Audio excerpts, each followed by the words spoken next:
Alright lads, this is your captain Wynne speaking.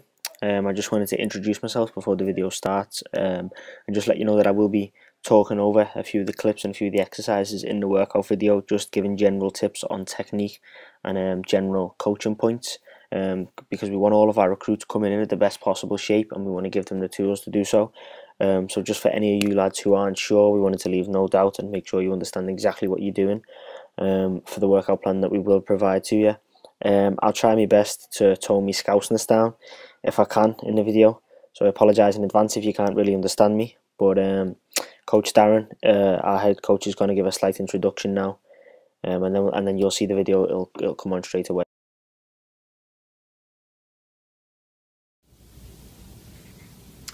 How you doing, everyone? My name is Darren Wynne. I'm the head coach of Cayuga Community College men's soccer program.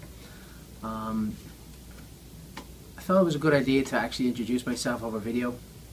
This year is going to be an exceptional year here at Cayuga, and I just want to say how proud I am of the players that we've been recruiting to bring in for the 2014 season.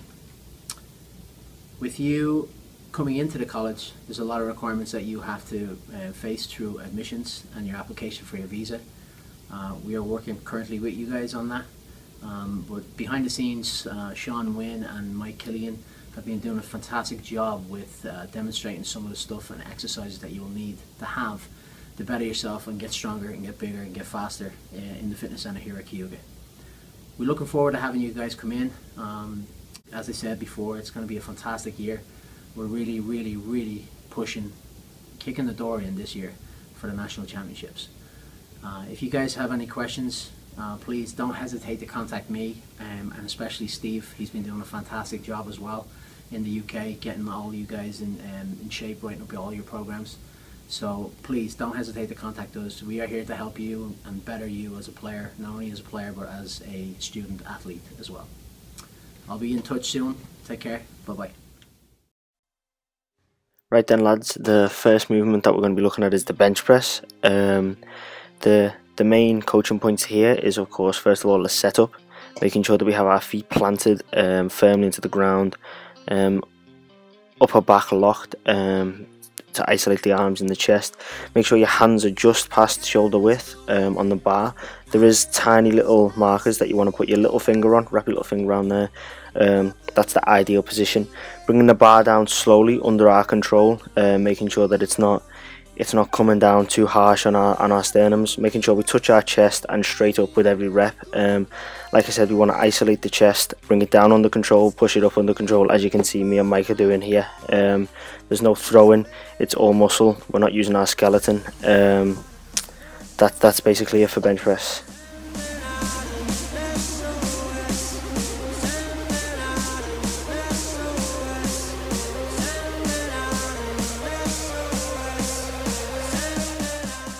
Our next movement is the power clean. Once again, start with a good setup. You want feet around shoulder width with the heels turned out. As you can see, Mike is starting with the bar just below his hip, knees bent before every rep, letting the legs join in order to get the bar up at a fast, explosive movement.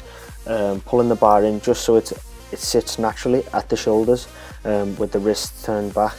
This is to promote explosive strength. It's also to promote core strength. We're looking for that fast, explosive movement, pulling the bar right the way up to the shoulders, letting it drop back down and going again. We want to be leaning forward slightly, around 30 degrees is fine to start each rep. So that's the power clean.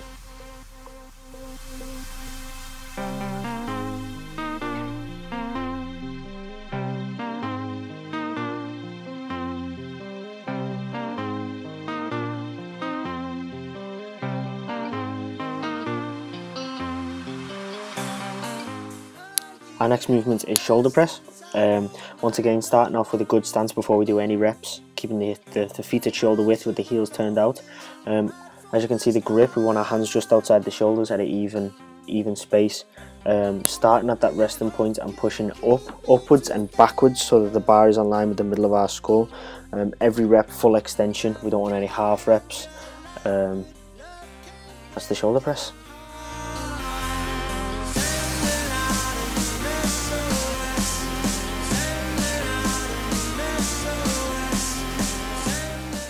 Our next movement is the deadlift. We want to start off with a good stance once again. Stand with our feet shoulder width, with the bar just a few inches from the shins.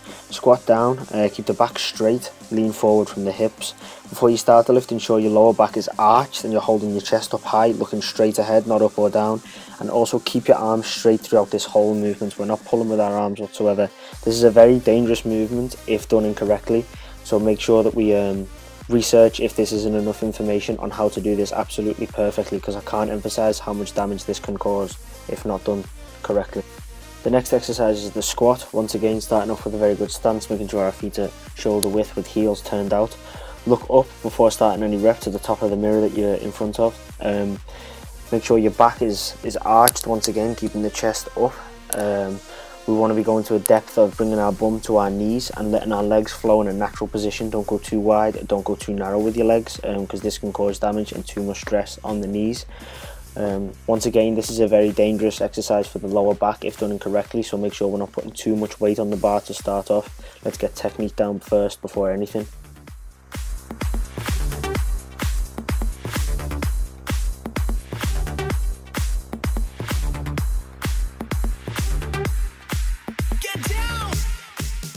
The next exercise is called 666, otherwise known as the devil. You'll understand why it's called that after you've finished the set of it. This is essentially combining a few things that you've seen earlier in the video. So as you can see here, it combines the deadlift with a power clean, then shoulder press, then squat, back to shoulder press, back down, and then the last end of the deadlift.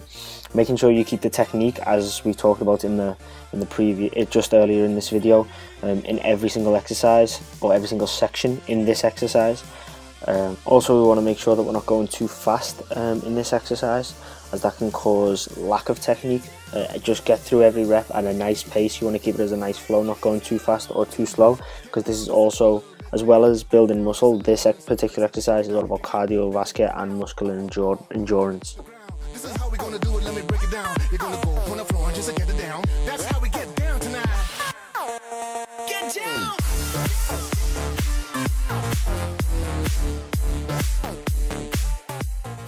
The next exercise you can see is the bicep curl.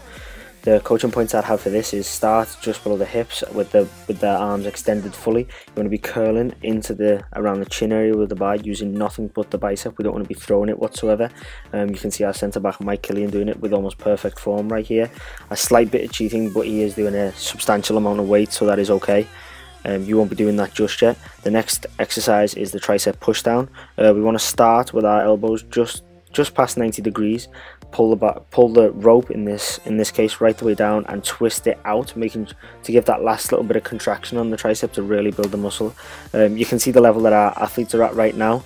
I mean, this is our starting centre back Killian. So we're expecting our new recruits to come in with a level similar to this, so you're going to have to be working really hard over the summer, lads.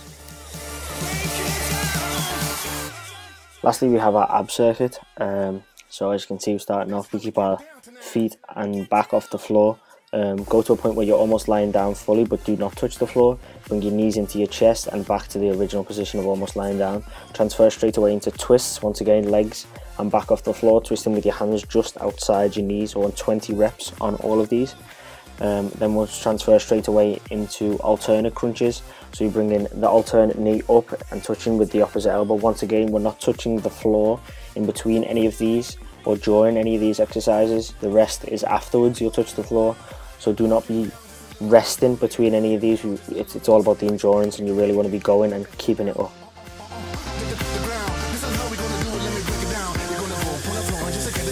That's how we get down tonight.